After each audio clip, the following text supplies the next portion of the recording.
Sois le bienvenu. On se retrouve aujourd'hui pour traiter du théorème fondamental de l'analyse. Précisément, le théorème qu'on va démontrer ici, c'est que si on choisit f une fonction continue, positive et croissante sur R, alors on dispose de deux résultats. Le premier, c'est que pour tout réel a, la fonction qui a x associe l'intégrale de a à x de f de t par rapport à t, c'est une primitive de f. Et le deuxième résultat, c'est que si grand F est une primitive de f, une autre peut-être, alors pour toute paire AB de réels, l'intégrale de a à b de f de t par rapport à t s'écrit comme la différence grand F de b moins grand F de a. Alors quel est l'enjeu de ce théorème ? Eh bien c'est tout simplement de répondre à une question. Comment relier la notion géométrique d'aire sous la courbe ? Donc c'est la raison pour laquelle la fonction a été considérée comme positive dans le cadre du programme, c'est pour interpréter l'intégrale comme une aire positive sous la courbe, à la notion analytique de primitive dérivée. En effet, a priori, une aire, c'est un objet géométrique, ça n'a pas grand-chose à voir avec cette affaire de taux d'accroissement, ce quotient ultime de deux accroissements évanescents, comme pouvait l'écrire Newton. Alors pour comprendre de quoi il est question, traitons quelques exemples d'aires, de quelques surfaces dans le plan. L'aire d'un rectangle, eh bien tu te dis, il n'y a aucun problème à la calculer. Si on connaît la base et la hauteur, l'aire, c'est le produit des deux. Si on considère maintenant un disque de rayon R, tu vas peut-être trouver, en fouillant dans ta mémoire, une formule qui te dit que l'aire d'un disque, c'est pi que multiplie le carré du rayon. Mais maintenant, si on complexifie un peu la surface, on se retrouve bien dans l'embarras. Comment calculer l'aire de cet étrange objet ? Nul ne le sait. Mais ce qu'on arrive à faire par contre, et c'est d'ailleurs ce que dit le théorème fondamental de l'analyse, c'est que si on cherche à calculer l'aire sous la courbe de cette fonction-là, alors là, miracle, c'est possible. Et il suffit pour cela de calculer une primitive de la fonction f et d'en effectuer la différence de deux de ses valeurs, celle en b et celle en a. Alors une dernière chose avant de rentrer dans le vif du sujet, ce théorème, bien entendu, il est vrai si on note les hypothèses de positivité et de croissance de la fonction f. Seulement, dans le cadre du programme, ces deux hypothèses qui viennent en surcroît, positivité et croissance, vont nous permettre de produire une démonstration plus agréable. Donc, qu'en est-il de la démonstration ? Eh bien, c'est l'histoire d'un taux d'accroissement. On va choisir un réel a, et on va considérer i, la fonction qui à x associe l'intégrale de a à x de f de t par rapport à t. Et au sujet de cette fonction, on va se poser deux questions. La première, c'est cette fonction est-elle dérivable ? Et la deuxième, c'est dans ce cas, si elle est dérivable, quelle est sa dérivée ? Et donc on sait très bien ce qu'on doit trouver, puisqu'il est dans notre intérêt de démontrer que c'est une fonction dérivable, et que sa dérivée, c'est la fonction petit f. Et comment montre-t-on qu'une fonction est dérivable ? Eh bien tout simplement en formant son taux d'accroissement, et en démontrant qu'il admet une limite finie. Alors allons-y. On va choisir x un réel, ainsi que h un réel non nul. Et on va calculer ce que je note par commodité delta h de x, qui est le taux d'accroissement de la fonction i en x, qui est, comme je l'écris ici, i de x plus h moins i de x sur h. Alors si je remplace i de x plus h et i de x par leurs valeurs respectives, j'obtiens que cette quantité-là est égale à 1 sur h, que multiplie la différence entre l'intégrale de a à x plus h de f de t par rapport à t, et de l'intégrale de a à x de f de t par rapport à t. Maintenant, un signe moins devant une intégrale, ça m'invite à échanger les bornes de cette intégrale pour retrouver un signe plus, ce qui va me permettre d'aboutir à cette expression-là.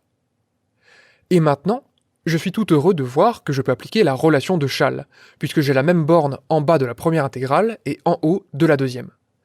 Et donc, ça me permet de simplifier l'expression en 1 sur h que multiplie l'intégrale de x à x plus h de f de t par rapport à t.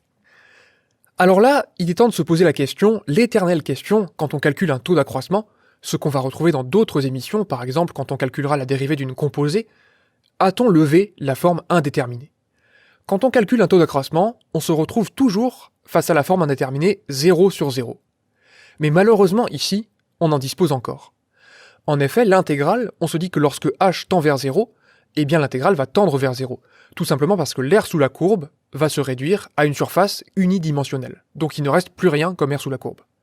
Et de l'autre côté, comme on divise par h, eh bien on se retrouve avec la forme indéterminée 0 sur 0. Mais ici, il y a une petite astuce. C'est celle d'écrire h comme x plus h moins x. Autrement dit, on trouve que h au dénominateur, il est bien esseulé, et on va l'écrire comme la différence des deux bornes de l'intégrale qui est juste à côté. Et ça, cette quantité qu'on vient d'écrire là, on va l'interpréter comme la valeur moyenne de f sur le segment d'extrémité x et x plus h. Alors je veux me permettre ici un développement sur cette idée de valeur moyenne, pour t'éviter d'avoir à prendre par cœur cette formule et pour vraiment comprendre d'où elle vient et comment la retrouver avec un simple dessin. Alors je vais reproduire le dessin qu'on a fait un peu plus haut en plus grand, et on va se demander ici comment pourrait-on définir la valeur moyenne de la fonction f sur le segment AB. On va partir d'une autre idée de la valeur moyenne des notes que tu as eues par exemple en mathématiques. La valeur moyenne, quelles sont ses caractéristiques ? Eh bien par exemple, si tu as 14 de moyenne en mathématiques et que je remplace chacune de tes notes par 14, eh bien évidemment, ta moyenne sera inchangée. Ce sera toujours 14. Alors quel rapport avec ces intégrales ici ? Eh bien finalement, tu vois que sur le dessin en haut à droite, la fonction f, elle prend plein de valeurs entre a et b. Mais ce que j'aimerais bien, c'est que si je remplace toutes les valeurs que prend la fonction f entre a et b par mu, la valeur moyenne, l'aire sous la courbe reste inchangée. Donc je vais écrire ici que cette valeur mu, elle est définie par la relation A1 égale A2. Je veux la même aire sous la courbe que l'aire où j'ai approximé la fonction f par une fonction constante égale à mu. Alors comment ça se traduit ? Eh bien tout simplement, l'aire sous la courbe A1, c'est l'intégrale de A à B de f de t par rapport à t. Et de l'autre côté, A2, c'est tout simplement l'aire d'un rectangle dont la base a pour longueur b-a et dont la hauteur, c'est mu. Donc son aire, comme on l'a vu tout à l'heure, c'est le produit mu par b-a. Et donc on retrouve immédiatement cette étrange formule qui d'un seul coup paraît extrêmement logique. Mu est égal à 1 sur b-a que multiplie l'intégrale de a à b de f de t par rapport à t. Comme tu auras sans doute apprécié ce moyen extrêmement simple de retrouver cette formule-là, j'en profite pour te donner un petit conseil. Que tu souhaites poursuivre les mathématiques dans tes études supérieures ou non, en mathématiques, beaucoup de formules, beaucoup de propositions, de théorèmes peuvent se retrouver à partir de moyens très simples.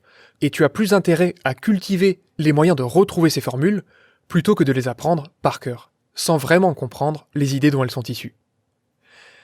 Revenons-en à la démonstration.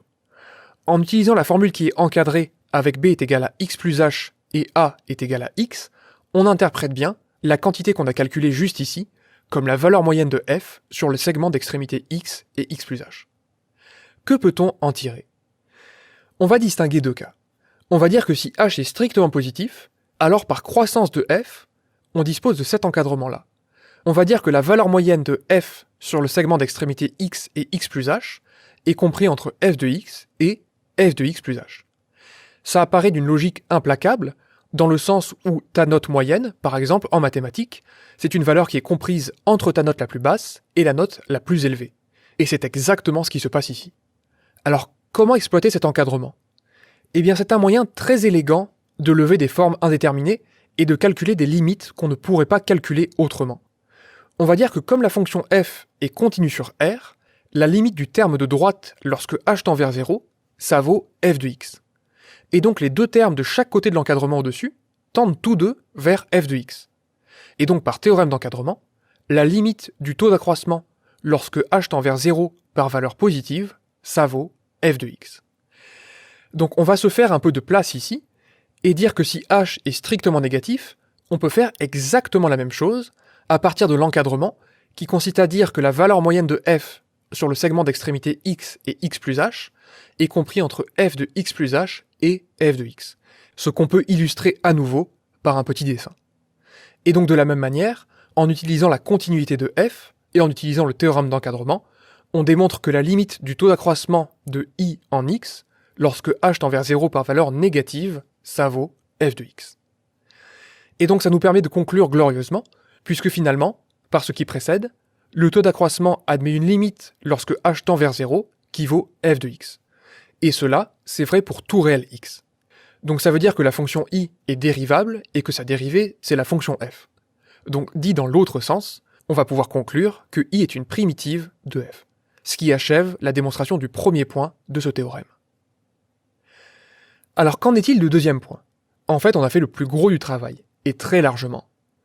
On va choisir grand F, une primitive de f, qui est peut-être différente de i, et AB, une paire de réels. Et on va dire ici que comme grand I et grand F sont deux primitives de petit f, ces deux fonctions, grand I et grand F, diffèrent d'une constante, qu'on va appeler lambda.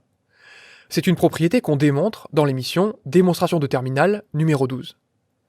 Donc ici c'est écrit d'une manière un peu ambiguë, mais ce que je veux dire c'est que la différence I moins F, c'est une fonction constante égale à lambda. Et donc on va calculer, pour démontrer le deuxième point de ce théorème, la différence f de b moins f de a. Comme I moins F est égal à lambda, eh bien F c'est lambda plus I. Donc f de b c'est lambda plus I de b. Et si je reviens à la définition même de I, ça donne donc lambda plus intégrale de a à b de f de t par rapport à t. Et de la même manière, je peux exprimer f de a comme lambda plus I de a, ce qui me donne cette expression-là. Et donc j'observe ici que les lambdas se simplifient, et que l'intégrale de a à a de la fonction f par rapport à t vaut 0. Et donc au final, il ne me reste qu'un seul terme, c'est l'intégrale de a à b de f de t par rapport à t. Et donc ça achève la démonstration. On a démontré au final que l'aire sous la courbe pouvait être calculé à partir de la différence de deux valeurs de n'importe quelle primitive de la fonction petit f. J'espère que cette émission t'a plu, je te souhaite une excellente journée, et je te dis à la prochaine.